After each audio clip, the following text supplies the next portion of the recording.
bisan asa na ko nabot kining kahoya naagid ni siya, gitawag ni siya og buyo-buyo na raw, alang sa mga wala nakaila og buyo-buyo.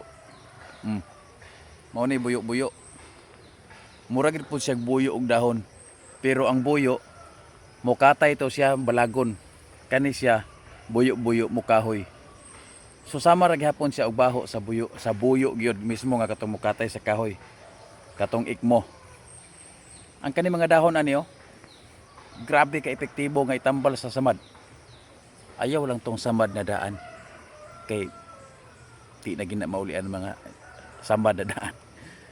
Pero ang katong mga samad sa mga hayupan, kanang mga hayupan bitaw nga samad, bisan tawo nga nangasamad, dali kay maulian. Kaning iyang dahon imo ra na siyang dukdukon ug ang duga imuhang ibutang. Bisan kaning iyang punuan, kiskiso nimo ning iyang panit sa punuan, kiskiso nimo ni siya. Daghan kay nagduga, mao na si imong ipuga sa imong samad. Hinumdumi, bisan pag hayop o tawo nga masamad, tambalan nimo sa duga sa kinini ang kahoya. Dali kayo maulian. Timan ang pangalan, buyo-buyo.